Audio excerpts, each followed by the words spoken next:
యుద్ధంలో సమీకరణాలు వేగంగా మారిపోతున్నాయి. ఒకవైపు కాల్పుల విరమణ కోసం చర్చలు జరుగుతున్నాయంటూనే మరోవైపు ఇరాన్ ఆయువు పట్టును దెబ్బకొట్టేందుకు అమెరికా ఒక భారీ ఆపరేషన్ కు సిద్ధమవుతోంది. ఇరాన్ చమురు ఎగుమతులకు కేంద్ర బిందువైన కార్గ్ దీవిని ఆక్రమించుకోవడం ద్వారా యుద్ధంలో గెలిచేస్తామని ప్రకటించుకోవాలని ట్రంప్ యంత్రాంగం భావిస్తోంది.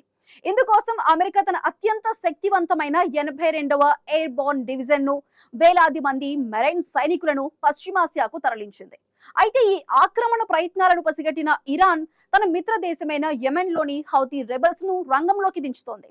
ఒకవేళ కార్గ్ దీవిపై దాడి జరిగితే ప్రపంచంలోనే అత్యంత కీలకమైన బాబ్ అల్ మందాబ్ జలసంధిని మూసివేస్తామని ఇరాన్ హెచ్చరించింది. దీంతో పశ్చిమాసియాలో ఎప్పుడు ఏం జరుగుతోందోననే టెన్షన్ మొదలైంది.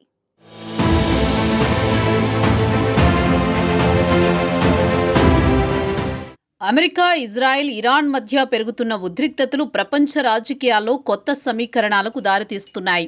ఒకవైపు కాల్పుల విరమణపై చర్చలు జరుగుతున్నాయని సంకేతాలు వస్తున్నా మరోవైపు యుద్ధం మరింత విస్తరించేలా కనిపిస్తున్న పరిణామాలు చోటు చేసుకుంటున్నాయి.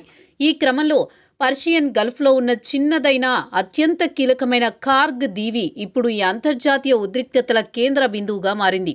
ఇరాన్కు చమురు ఎగుమతుల్లో ప్రాణాధారం లాంటి ఈ దీవి ఇప్పుడు యుద్ధ వ్యూహాల్లో ప్రధాన పాత్ర పోషించే అవకాశాలు కనిపిస్తున్నాయి.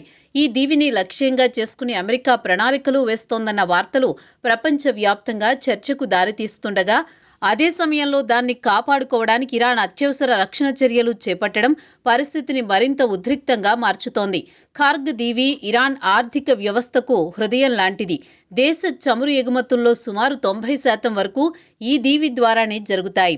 ఈ దీవిని నియంత్రించడం అంటే ఇరాన్ ఆర్థిక నాడిని పట్టుకోవడమే.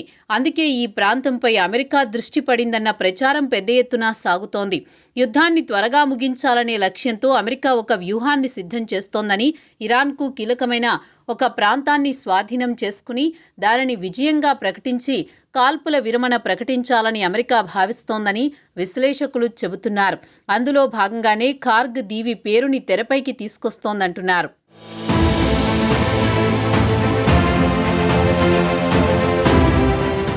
ఈ క్రమంలో అమెరికా సైనిక కదలికలు కూడా అనుమానాలకు తావిస్తున్నాయి.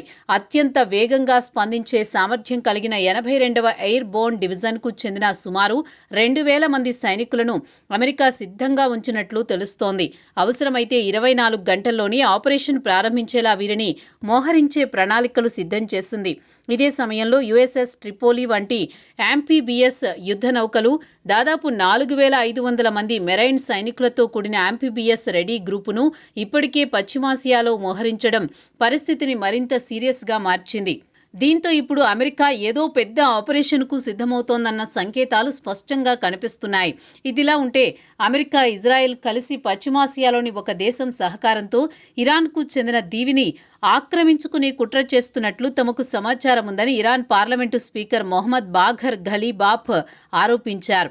అయితే ఆ దేశం పేరును ఆయన వెల్లడించకపోయినా యునైటెడ్ అరబ్ ఎమిరేట్స్ ఏమోననే అనుమానాలు తెరపైకి వస్తున్నాయి. ఇప్పటికే ఇరాన్ దాడులతో ఒత్తిడికి గురవుతున్న యుఏఈ అమెరికాకు మద్దతు ఇవ్వొచ్చన్న అభిప్రాయాలు వ్యక్తమవుతున్నాయి.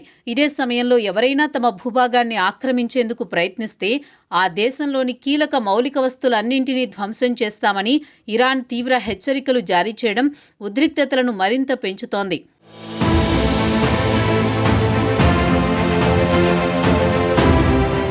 కార్గ్ దీవి రక్షణ విషయంలో ఇరాన్ ఇప్పటికే ముందు జాగ్రత్తలు చేపట్టింది. దీవి చుట్టూ తీరం వెంట భారీ స్థాయిలో మందుపాత్రలను అమర్చుతోంది. ముఖ్యంగా అమెరికా యాంఫీబియస్ వాహనాలు దిగే అవకాశాలను దృష్టిలో పెట్టుకుని యాంటీ ఆర్మర్ మైన్స్ను అమర్చుతున్నట్లు రక్షణ వర్గాలు చెబుతున్నాయి. శత్రువులు భూభాగంపై అడుగు పెట్టకముందే వారిని అడ్డుకునేలా రక్షణ వ్యవస్థను ఇరాన్ బలపరుస్తోంది. దీంతో యుద్ధం జరిగే అవకాశాలను ఇరాన్ చాలా సీరియస్గా తీసుకుంటోందని విశ్లేషకులు చెబుతున్నారు. ఈ పరిణామాలన్నింటికీ కొనసాగింపుగా మరో కీలక అంశం తెరపైకి వచ్చింది. ఈ నేపథ్యంలోనే బాబ్ అల్ మందాబ్ జలసంధి పేరు ఇప్పుడు ప్రముఖంగా వినిపిస్తోంది. ఇరాన్పై దాడులు మరింత పెరిగితే ఈ వ్యూహాత్మక జలమార్గాన్ని మూసివేయొచ్చని ఇరాన్ హెచ్చరించడం ప్రపంచాన్ని కలవరపెడుతోంది. ఎర్ర సముద్రాన్ని హిందూ మహాసముద్రంతో కలిపే ఈ జలసంధి అంతర్జాతీయ వాణిజ్యంలో అత్యంత కీలక పాత్ర పోషిస్తుంది. ప్రపంచ చమురు రవాణాలో దాదాపు 12% ఈ మార్గం ద్వారానే జరుగుతుంది. ఆసియా నుంచి యూరప్కు వెళ్లే సరుకుల రవాణాలో ఇది ప్రధాన మార్గం. ప్రతి ఏడాది సుమారు $1 ట్రిలియన్ విలువైన వస్తువులు ఈ మార్గం గుండా ప్రయాణిస్తాయి. అలాంటి కీలక మార్గాన్ని మూసేస్తే ప్రపంచవ్యాప్తంగా చమురు ధరలు ఒక్కసారిగా పెరిగే ప్రమాదం ఉంది. సరఫరా వ్యవస్థలు దెబ్బతింటాయి. ఆర్థిక వ్యవస్థలపై తీవ్ర ప్రభావం పడుతుంది.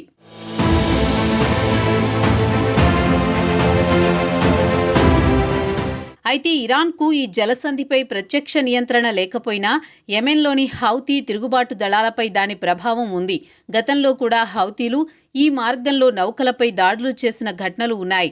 ఇప్పుడు ఇరాన్ పిలుపునిస్తే వారు మళ్లీ రంగంలోకి దిగే అవకాశం ఉందని అంతర్జాతీయ విశ్లేషకులు భావిస్తున్నారు.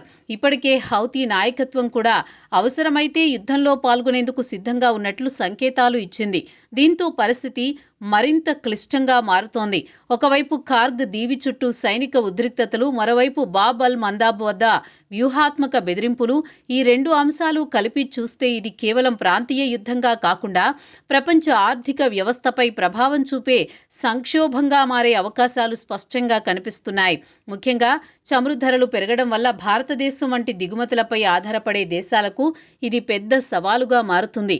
యుద్ధం ఒక దశలో ముగుస్తుందనే ఆశలు ఉన్నప్పటికీ ప్రస్తుతం జరుగుతున్న పరిణామాలు చూస్తే ఉద్రిక్తతలు మరింత పెరిగే అవకాశాలు ఎక్కువగా కనిపిస్తున్నాయి. కార్గ్ దీవిపై అమెరికా చర్యలు, దానికి ఇరాన్ ప్రతిస్పందన, బాబ్ అల్ మందాబ్ జలసంధిపై హెచ్చరికలు వంటివి చూస్తే ప్రపంచం మరో పెద్ద సంక్షోభానికి దారితీసే పరిస్థితులు ఏర్పడుతున్నాయని ఆందోళనలు వ్యక్తమవుతున్నాయి. మొత్తానికి పశ్చిమాసియా యుద్ధం ఇప్పుడు ఒక దీవి చుట్టూ తిరుగుతోంది. అమెరికా ఆపరేషన్ కార్గ్ సక్సెస్ అవుతుందా, లేక హౌతీల రాకతో యుద్ధం మరో మలుపు తిరుగుతుందా అన్నది ఉత్కంఠగా మారింది. చమురు సంక్షోభం ముదరకుండా ఉండాలంటే దౌత్యపరమైన చర్చలే ఏకైక మార్గమని విశ్లేషకులు అభిప్రాయపడుతున్నారు.